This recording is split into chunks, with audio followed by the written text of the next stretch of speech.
The Silent Invasion. Earth in 2087 wasn't the utopia our ancestors had imagined. Despite the gleaming arcologies piercing the skies of major cities and the neural implants that connected humanity's collective knowledge, we remained divided. Nations still squabbled over dwindling resources. Corporations waged economic warfare across digital frontiers. The rich soared in private atmospheric-climbing yachts, while the poor struggled in the toxic shadows below. Commander Eliza Rice stood on the observation deck of the International Space Defense Station, watching Earth spin below. 20 years in the Global Defense Force had earned her this post, overseeing humanity's first line of defense against threats we had yet to encounter. The irony wasn't lost on her that while we prepared for dangers from the stars, we couldn't stop fighting ourselves. "Commander," her AI assistant Sentinel chirped, unusual energy signature detected at the edge of the solar system.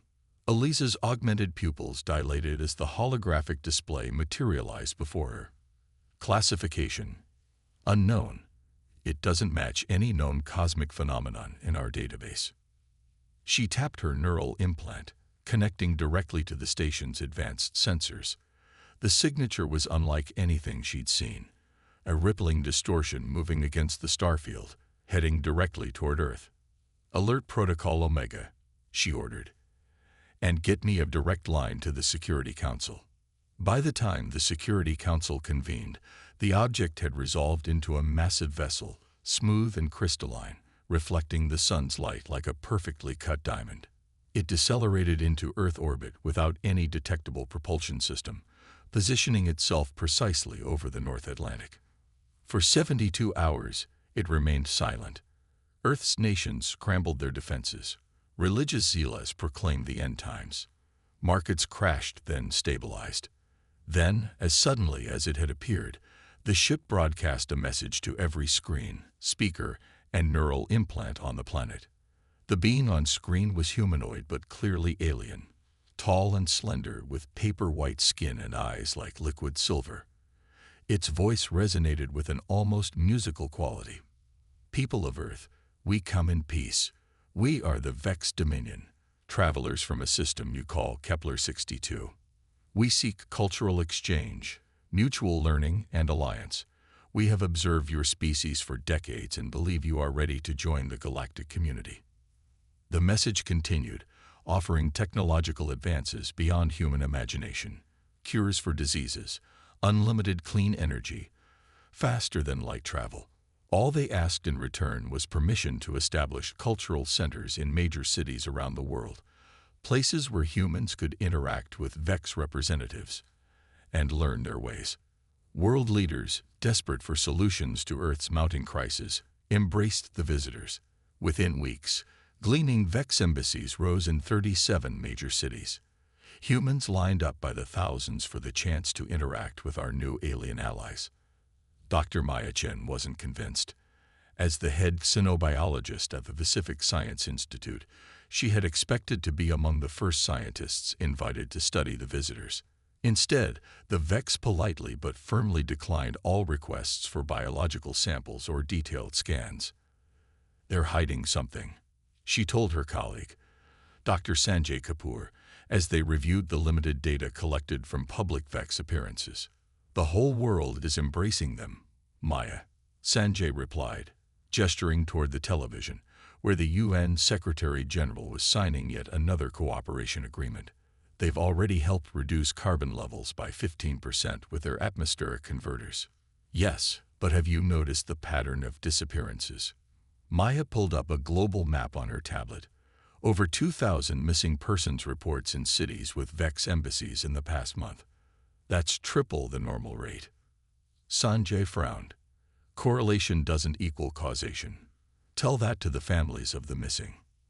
That night, Maya stayed late at the Institute, analyzing the minimal biological data they had gathered from public Vex appearances. Their physiology defied conventional understanding. No visible respiratory system, no detectable waste excretion, body temperature matching their surroundings exactly. She was so absorbed in her work that she almost missed the slight movement in the shadows of her lab. "Hello," she called, reaching for her phone. A figure stumbled into the light, human but changed. His skin had a grayish pallor, and his eyes were bloodshot. Maya recognized him as Dr. Takashi Kimura, a colleague who had been reported missing 2 weeks earlier. Takashi, my God, what happened to you? They're not what they seem, he rasped, collapsing into a chair. The cultural centers, they're harvesting grounds. Maya's blood ran cold. Harvesting. For what? Emotions. Takashi's hands trembled as he rolled up his sleeve, revealing a series of small, perfectly circular puncture marks. They feed on human emotions: fear, joy, pain, love. They've been starving for centuries. Their species, they lost the ability to feel. We're livestock to them, Maya. Maya quickly took samples of Takashi's blood and tissue while he explained what he had witnessed inside the Vex compound.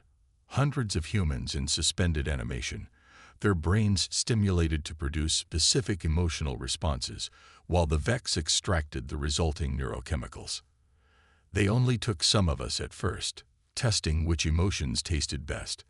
Takashi continued, his voice growing weaker. But they're getting bolder. The next phase begins soon. What next phase? Mass harvesting. The atmospheric converters they installed. They're not cleaning the air. They're preparing it, making it suitable for their biology, while making us docile. His eyes rolled back suddenly, and he convulsed. They're in my head, Maya. They know I escaped. Run. Tell everyone. Takashi's body went rigid, then collapsed. Maya tried CPR, but it was too late. His tissue samples under the microscope revealed the horrifying truth. His cellular structure had been fundamentally altered, riddled with microscopic crystalline structures, similar to the composition of the Vex ship. Maya knew going to the authorities would be useless. Governments worldwide were entranced by Vex promises. Instead, she uploaded her findings to a secure server and sent encrypted messages to scientists she trusted around the world. Within days, a clandestine network formed. Researchers, military personnel, journalists, and ordinary citizens who had noticed that something wasn't right. Commander Eliza Reyes was among the first military leaders to join the resistance. She had been suspicious since the Vex politely declined her request to tour their ship, citing cultural protocols. Using her security clearance, she confirmed Maya's findings by accessing classified satellite data showing unusual energy signatures around Vex facilities during reported disappearances. 3 months after first contact, with the resistance network growing but still hidden, the Vex made their next move. Overnight, the cultural centers transformed, extending massive crystalline structures deep into the ground and high into the air. Millions of humans who had visited these centers suddenly collapsed worldwide, their minds enthralled, marching like zombies back to the nearest Vex facility. The world's militaries finally mobilized, but their weapons proved ineffective against Vex defenses. Missiles were deflected, fighter jets disabled mid-flight by invisible energy fields. The Vex ambassador appeared once more on global broadcasts, its serene expression unchanged. We apologize for the deception, but it was necessary. Your species produces emotional energy of exceptional quality and intensity. You will not be destroyed, merely harvested. Resistance is futile and illogical. Your governments have already surrendered. Accept your place in the galactic order. But humans had never been good at accepting their place. In underground bunkers and hidden facilities around the world, the resistance gathered. Maya's research had advanced, revealing crucial weaknesses in Vex biology. Commander Reyes organized military deserters into strike teams. Ordinary people smuggled supplies and information. They think they know humans because they've studied us, Maya told the assembled resistance leaders in their Tokyo hideout. But they've missed something fundamental about our species. What's that? Asked Reyes, studying the tactical display of the nearest Vex facility. Maya smiled grimly. We don't know how to lose. Defiance rising. The first resistance strike came at dawn, targeting the smallest Vex facility in Christchurch, New Zealand. Commander Rice had chosen it carefully, remote enough to limit civilian casualties, but still strategically valuable. Her strike team moved through the morning mist, faces grimly determined beneath their helmets. "Remember, aim for the crystalline nodes," she instructed through the tactical comm. Dr. Chen's research shows they're central to their neural network. The team carried weapons modified according to Maya's specifications, conventional firearms enhanced with emotional resonators, devices that amplified and projected human emotional states. The science was experimental, cobbled together from Vex technology stolen during smaller operations. "They feed on our emotions," Maya had explained during the briefing. "But like any stimulant, the dosage matters. A controlled experience is pleasurable to them. An overwhelming flood should overload their systems." The team breached the outer perimeter with surprising ease. Inside, they found hundreds of humans in transparent pods, their faces locked in expressions of terror or ecstasy, while crystalline tubes extracted glowing fluids from their bodies. The sight hardened the soldiers' resolve. The Vex guards moved with liquid grace, their slender forms blurring as they attacked. Conventional bullets passed through them, as if they were made of mist, but the emotional resonators had dramatic effects. When struck by the modified weapons, the aliens' perfect forms distorted, their white skin cracking to reveal pulsing light beneath. Private Jensen, a former Marine with a talent for explosives, reached the central harvesting chamber first. He planted the special charges, conventional explosives wrapped in layers of emotional resonator material, then shouted into his comm, "Fire in the hole." The explosion rocked the facility. The crystalline architecture, so perfect and unblemished, shattered like glass. The Vex shrieked, the first sound of pain anyone had heard them make. Jensen didn't live to hear it. A Vex guardian had impaled him moments after he triggered the detonator. But his sacrifice wasn't in vain. As the facility collapsed, the harvesting pods opened automatically, releasing their human captives. And most importantly, the resistance now had proof. The Vex could be heard. News of the successful strike spread through hidden channels. Resistance cells activated worldwide, targeting Vex facilities with increasingly sophisticated emotional weapons. Ordinary citizens joined the fight, their fear transforming into rage and determination. Emotions the Vex found particularly potent and difficult to process. Maya worked tirelessly in a hidden laboratory beneath the ruins of Seattle, analyzing samples recovered from destroyed Vex facilities. 2 months into the global resistance, she made a breakthrough. "They're not just feeding on our emotions," she told Rise over their secure channel. "They're addicted to them. Their species evolved without an endocrine system like ours. They've been experiencing reality through pure logic for millennia." "How does that help us?" Rise asked, her face haggard from months of guerrilla warfare. "We've been focusing on negative emotions, rage, fear, hatred. They're powerful, yes, but I think we've been missing something. Look at this neural scan of a Vex exposed to different emotional resonances. The data showed something extraordinary. While negative emotions damaged Vex physiology, positive emotions like love, hope, and joy caused even more severe disruptions. They can process negativity better because it's closer to their logical baseline," Maya explained. "But positive emotions, especially empathy and love, they're completely defenseless against them." Rise looked skeptical. "You're suggesting we love them to death?" "I'm suggesting we weaponize the full spectrum of human emotion. The very thing that makes us human is poison to them." The resistance shifted tactics. The emotional resonators were recalibrated to project not just rage, but the complete human emotional range. The grief of lost loved ones, the joy of childbirth, the serenity of watching a sunset, the heart-pounding thrill of falling in love. In Sydney, the Australian resistance cell executed the first test of the new approach. Instead of attacking with conventional forces, they surrounded a Vex facility with thousands of civilians broadcasting amplified emotional experiences, a mother sharing the memory of her child's first steps, an elderly couple reliving their wedding day, a firefighter recalling the exhilaration of saving a life. The Vex defenses, designed to repel physical attacks, were useless against this emotional assault. The crystalline structures began to vibrate, then crack. Vex guardians emerged, moving erratically, their perfect forms distorting as they tried to process the emotional onslaught. When the resistance fighters entered the facility afterward, they found the Vex in states of complete neurological collapse, overwhelmed by experiences they had never evolved to handle. The Sydney victory became the template for a global counteroffensive. Around the world, humans gathered to project their emotions at Vex strongholds, not just soldiers but ordinary people, contributing the only weapon that mattered, their humanity. The tide turned definitively 3 months later in the ruins of Cairo. The Vex had consolidated their forces, abandoning smaller facilities to fortify their primary harvesting centers. They had adapted somewhat to the emotional attacks, developing shields that could filter and dampen human emotional projections. But they hadn't counted on human ingenuity.